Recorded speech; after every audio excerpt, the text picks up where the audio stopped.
داشته باشه حمله بخواد بکنه اذیت بکنه ملت ایران مشت محکمی بود خواهد. Over the past 36 hours, the United States and its partners have launched Operation Epic Fury, one of the largest, most complex, most overwhelming military offensives the world has ever seen. Nobody's seen anything like it.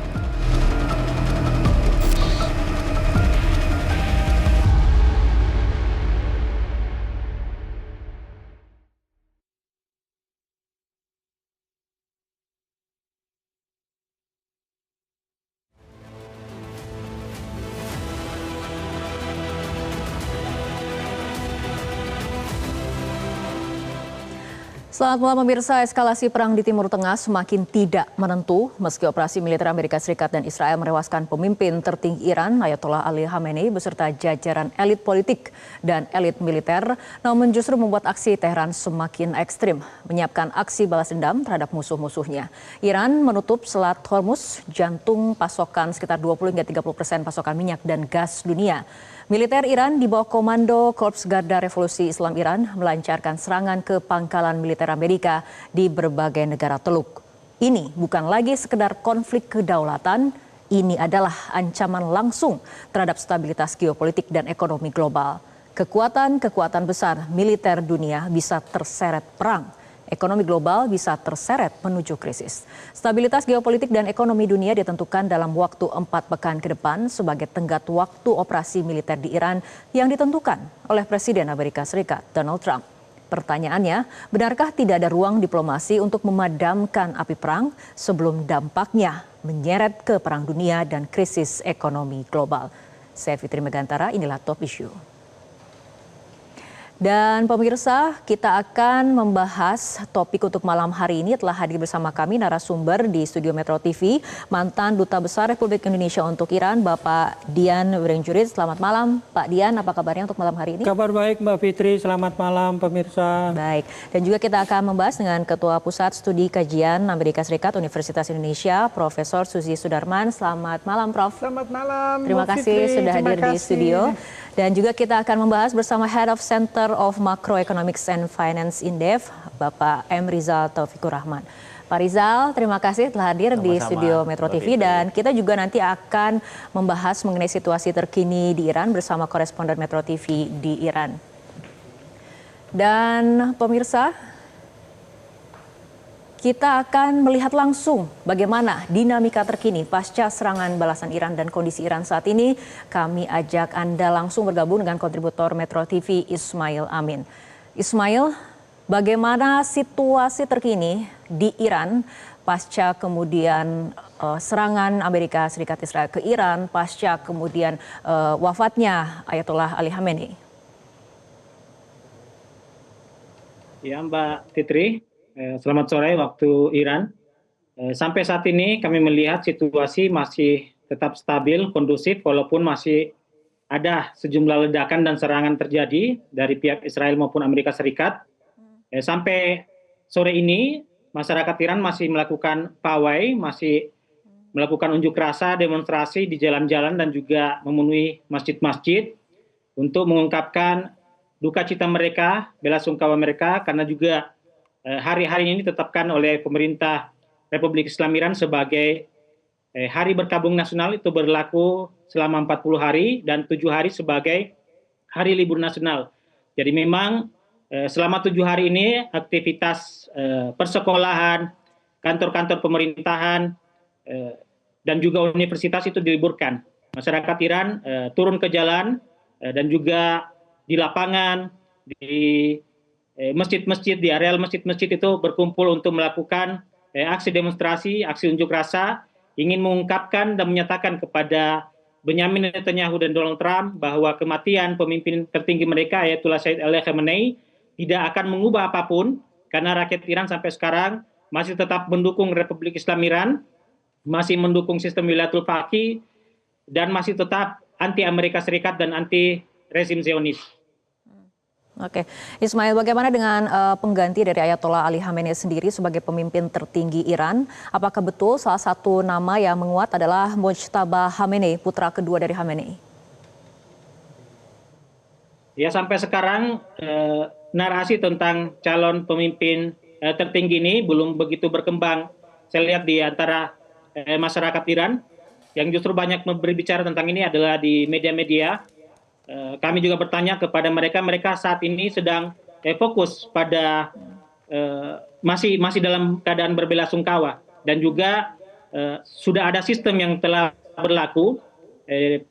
Pemimpin tertinggi Iran akan dipilih oleh Dewan Ahli atau Majelis Kubregon, akan bersidang untuk menetapkan siapa yang akan menjadi pengganti, dan untuk sementara kepemimpinan tertinggi ini dipegang oleh Dewan Kepemimpinan, terdiri atas 3 orang, yaitu Presiden, saat ini Presiden Pezeshkian, dipegang oleh Ketua Majelis Hukum atau Mahkamah Agung, dan kemudian oleh 1 ahli fakih, dan telah ditunjuk Ayatullah Ar-Rafi sebagai perwakilan dari ahli fikih ini untuk kemudian menetapkan, untuk kemudian memegang wewenang untuk sementara sebagai Dewan Kepemimpinan. Sampai saat ini belum ada pembicaraan khusus, walaupun disebutkan banyak narasi-narasi yang dikembangkan oleh opini-opini di luar Iran, bukan di dalam Iran, karena dalam Iran sendiri sama sekali saya tidak melihat, bahkan termasuk pembicaraan di media-media lokalnya itu sama sekali tidak ada wacana seperti ini. Dibiarkan secara tenang Majelis Kubregon untuk melakukan pertemuan-pertemuan dalam penetapan siapa yang akan menggantikan Ayatullah Ali Khamenei, karena di saat genting sekarang, di posisi sekarang ini tidak mudah untuk kemudian menetapkan siapa penggantinya, karena dalam kondisi perang dan juga berupaya untuk tetap menjaga stabilitas keamanan dan stabilitas politik internal Iran. Baik, Ismail, terkait operasi militer sendiri, apakah ada pernyataan terbaru dari Garda Revolusi Iran? Ya, Garda Revolusi Islam Iran baru saja melaporkan keberhasilan-keberhasilan yang mereka capai dalam serangan yang terus mereka gencarkan. Walaupun terjadi kekosongan kepemimpinan karena Panglima RGC ikut terbunuh dalam operasi militer Israel Sabtu kemarin, dan belum ada pernyataan siapa yang menggantikannya. Namun IRGC tetap melancarkan serangan. Disebutkan ada 3 jet tempur Amerika Serikat, disebutkan F-16, disebutkan F-15 dan F-16 jatuh di perbatasan Kuwait, dan juga disebutkan ada 24 drone yang berhasil ditembak jatuh dari jenis Hermes dan jenis MQ-9. Juga disebutkan bahwa pangkalan militer Amerika Serikat yang ada di kawasan juga tetap menjadi target sasaran, karena disebutkan bahwa dari pangkalan militer tersebut Iran mendapatkan serangan. Sampai sekarang juga masih terdapat serangan-serangan dari luar.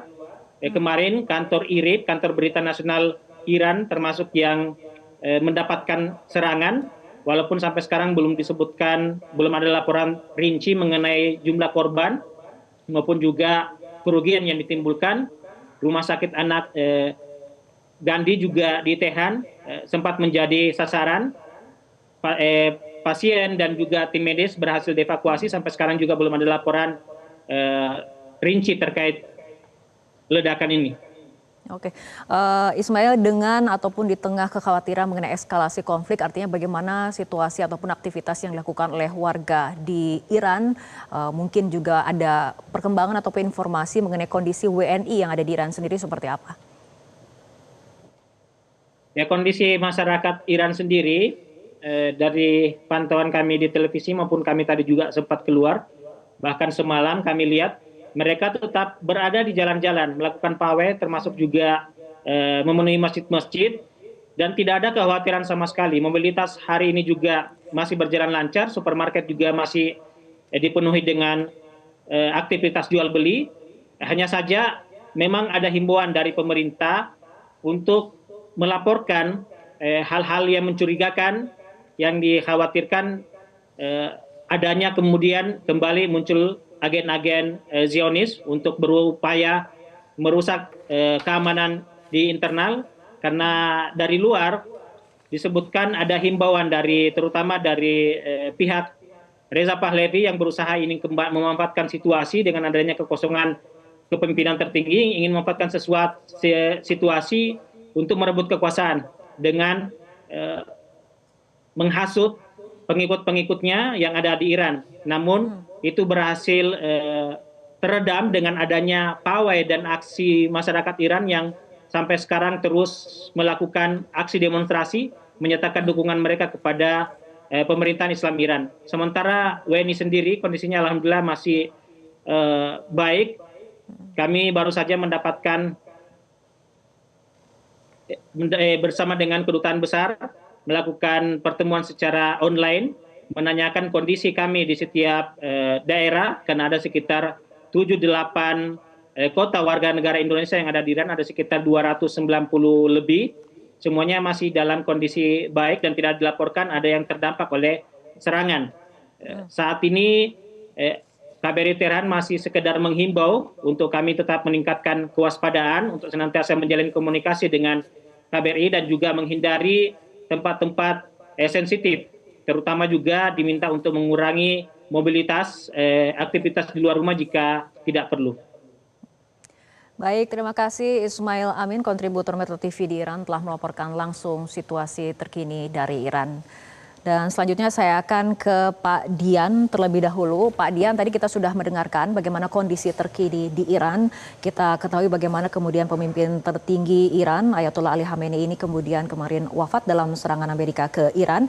Tapi menurut Anda, bagaimana Anda melihat ketahanan struktur kepemimpinan Iran dalam menghadapi kekosongan kekuasaan, terutama di tengah situasi yang sangat rawan, di tengah kemungkinan eskalasi konflik? Terima kasih Mbak Fitri. Sebelum menjawab itu, boleh saya mengomentari narasi tadi itu. Bahwa Iran akan melakukan balas dendam gitu ya. Seakan-akan masyarakat Iran itu masyarakat yang emosional, tidak tahu etika segala macam. Begitu pemimpin bunuh balas dendam, siapa balas dendam. Konotasi balas dendam kesannya negatif menurut saya. Nah, padahal arti bendera merah itu tadi kita singgung sambil ngobrol menunggu acara ini. Ada 3. Bendera merah itu adalah lambang penghormatan kepada tokoh yang wafat karena berjuang. Kira-kira begitu. Artinya penghormatan, pengakuan terhadap keteladanannya. Itu yang pertama. Kedua, bendera merah itu juga berarti perlawanan. Tolong dibedakan perlawanan dan balas dendam. Perlawanan itu kita ditindas, kita melawan. Tapi kalau kita dibunuh, mungkin balas dendam dalam kaitan pribadi. Kalau sebuah negara, sebuah bangsa ditekan, dia melawan. Apalagi sekarang dengan senjata. Yang ketiga ya jelas kesedihan. Bahwa tokoh teladannya telah pergi. Poin yang berikut saya mau tekankan, di Iran, kematian akibat perang itu suatu tujuan yang dicita-citakan oleh banyak sebagian besar tentara. Mereka menjadi syahid, mati syahid dan menjadi martir. Ini perlu diketahui juga. Di jalan-jalan Iran, jalan protokol sampai ke desa-desa, akan terlihat gambar foto-foto. Kalau kita kayak di sini bendera-bendera parpol, di sana itu foto-foto pahlawan Iran waktu perang Irak. Di desa-desa berarti gambar itu pahlawan yang berasal dari desa itu. Nah, itulah bentuk penghargaan terhadap mereka. Artinya di tengah kekosongan kekuasaan seperti ini bagaimana? Terhadap kekosongan kekuasaan buat saya tidak ada masalah. Karena sistem Syiah itu, Islam Syiah itu, sistem Republik Islam sudah memiliki segala aturannya, tata aturannya bagaimana penggantian sistem. Makanya tadi disinggung kan ada dewan pakar, ada dewan yang ke atas itu. Seperti dalam analoginya Katolik lah, Paus meninggal kan ada dewan kardinal segala macam. Berbeda dengan yang lain. Nah, disitulah semua kriteria calon yang sudah masuk itu akan dibahas. Memang waktunya tidak bisa diduga seperti kata Mas Ismail tadi, kapan dan siapapun. Tadi kan dikatakan di sana tenang-tenang saja untuk itu. Itulah kita. Hebohnya itu di kita, di media massa. Bahwa siapa sih yang penggantinya, kayak kita yang akan mengalami dipimpin oleh pengganti itu. Di sana tenang-tenang karena mereka percayakan semua itu kepada mekanisme yang sudah ada, sistem yang sudah ada, sehingga tidak menimbulkan gejolak gitu loh. Kalau kita kan saling kampanye, si ini baik, si itu aja, si itu, sampai keluarga aja bisa pecah, kira-kira gitu kan. Nah, kalau di sana semua sudah tertata, Mbak. Nah kita akan berbicara dulu mengenai kawasan ke Prof. Susi. Ini serangan Iran ke negara-negara Teluk yang disebut menjadi rumah dari pangkalan militer Amerika Serikat menunjukkan bahwa tidak ada sekutu Amerika Serikat di kawasan yang tidak dapat dijangkau. Mengenai eskalasi konflik, mungkinkah konflik ini benar-benar akan meluas, Prof? Kita ingat dulu sejarah. Ini sebenarnya sejarah neokonservatism itu sejak Project for the New American Century, sudah lama sekali ya, Wolfowitz dan kawan-kawan. Lalu mereka mengatakan ending state that competes with the United States of America. Artinya mematikan negara yang akan berkompetisi dengan Amerika Serikat. Kalau kita lihat, kita bingung sekarang nih, kelihatannya ada hybrid ya, model hybrid. Dalam arti establishment defense masih berpikir secara geostrategi, tetapi insting Donald Trump yang menentukan kapan dia push the button, ngerti nggak? Jadi kalau saya melihatnya ada orientasi geostrategi yang dibuat oleh mereka sejak defense posture mereka adalah full spectrum dominance. Mereka mendominasi land, sea, air, space. Jadi pada saat mereka mengarah kepada full spectrum dominance, tiba-tiba regime change menggunakan hard power. Sebelumnya regime change menggunakan soft power, semua disubversi, semua melakukan kegiatan-kegiatan dalam negeri untuk melumpuhkan pemerintahnya. Sekarang notabene hanya hard power yang bisa melakukan regime change. Jadi seakan-akan Donald Trump meninggalkan pengikutnya dia yang mengatakan kami memilih Donald Trump karena tidak suka berperang, padahal narasinya masih panjang dan kontinuitas sejak PNAC itu. Prof, mengenai pernyataan Trump dan juga narasi, apabila kita cermati dari waktu ke waktu pernyataan Trump soal serangan ke Iran ini nampaknya selalu bergeser seperti itu. Awalnya ia membingkai ancaman serangan ke Iran karena latar belakang protes anti pemerintah di Iran, kemudian membingkainya dengan dorongan agar Iran menyepakati kesepakatan nuklir, dan yang terbaru secara terbuka menyerukan perubahan rezim. Nah, bagaimana Anda mencermati perubahan alasan yang diberikan oleh Trump terkait serangannya ke Iran? Dia ingin menguasai medannya, yaitu state managers atau defense department people, jangan sampai mendahului presidennya. Jadi dia acak-acak aja. Sebetulnya kalau misalnya menuruti strategi yang wajar, harusnya hard power digunakan hanya itu saja, nggak usah berpikir tentang soft power lagi, yaitu mensubversi, berdiplomasi dan sebagainya. Ternyata bisa dibuat segala macam bentuk. Jadi ini hibrid gitu loh. Jadi dalam bentuk, is it the brain trust yang menentukan atau Donald Trump memvariasikan sesuai dengan instingtifnya dia. Dia kan bilang yang bertanggung jawab adalah moralitas saya, bukan establishment. Karena intinya dia naik ke kekuasaan itu karena anti-establishment. Baik, kembali ke Pak Dian terlebih dahulu mengenai perubahan rezim yang diinginkan oleh pihak Amerika. Apakah kemudian perubahan di puncak kepemimpinan Iran ini, apakah cukup atau tidak menggulingkan sistem saat ini? Menggulingkan? Sistem saat ini di Iran. Saya kira tidak ya, kalau sistem sudah terbentuk kok. Apa sih yang dikehendaki rakyat dimanapun? Buat saya rakyat ingin hidup layak, tenang, tentram, semua kebutuhan terpenuhi. Rakyat akan tenang. Di Iran semua sudah terpenuhi menurut saya. Dan saya saksikan karena saya suka keluyuran. Artinya apa sih? Sandang pangan papan pendidikan kesehatan itu semua terpenuhi. Dan saya bisa lihat, tidak ada, silakan, tidak ada di sana, tidak ada pemukiman kumuh, tidak ada. Semua tertata, Mbak.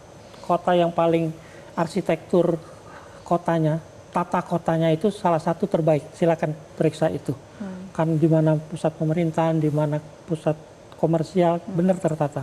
Tidak seperti kita jujur, jalur hidau dari tempat bisnis dan sebagainya.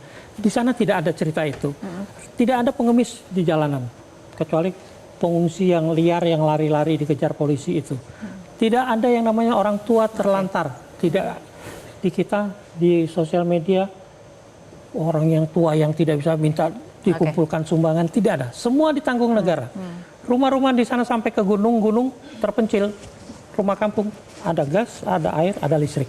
Artinya apa sih? rakyat itu tidak peduli dengan apa yang didemonstrasikan kemarin. Yang katanya tadi Mbak Fitri bilang, Trump alasan pertamanya kan karena demonstrasi. Buat saya mencari-cari itu, makanya karena itu tidak mempan, dicarilah frame yang kedua tadi. Apa tadi itu? 3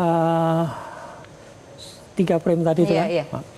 Dicarilah dan tidak juga mempan. Dicarilah yang ketiga, regime change.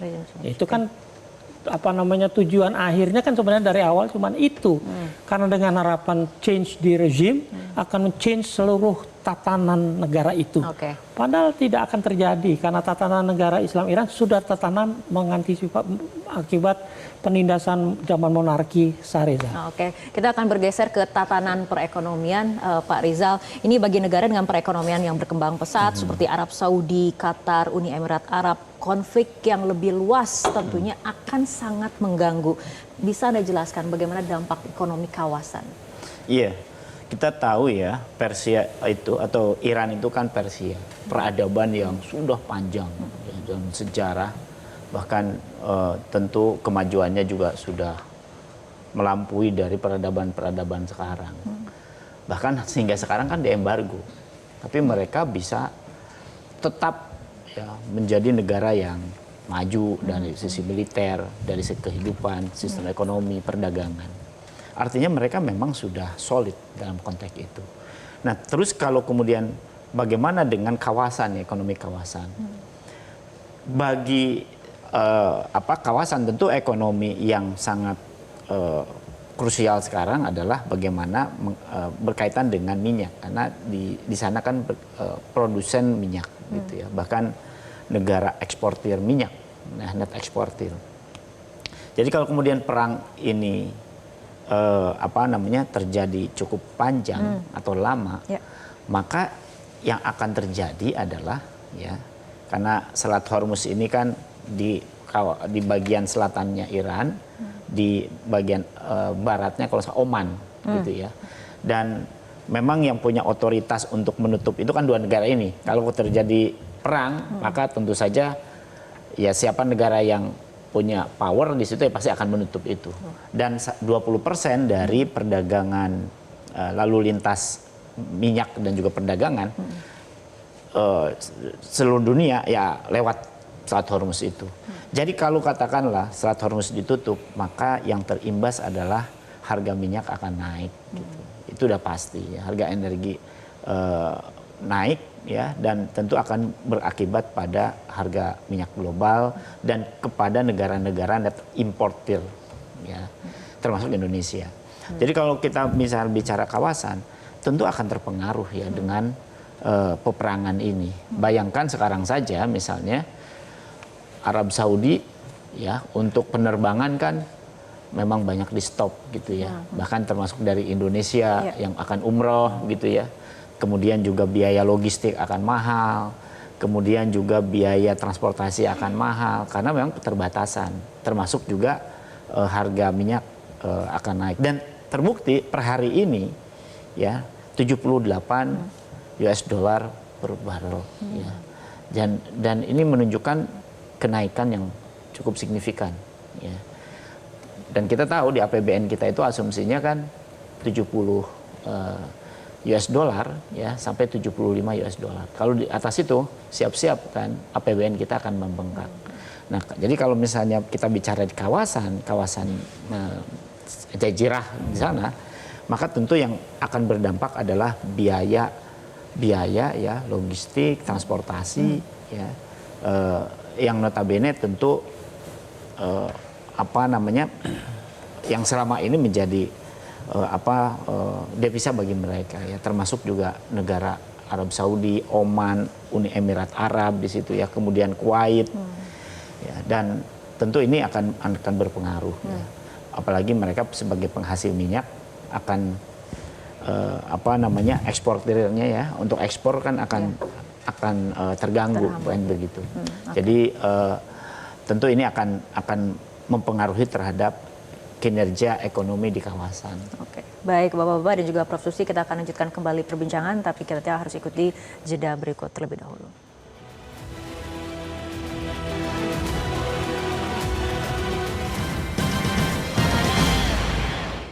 Jelajahi cara baru mendapatkan informasi. Download Metro TV Extend sekarang.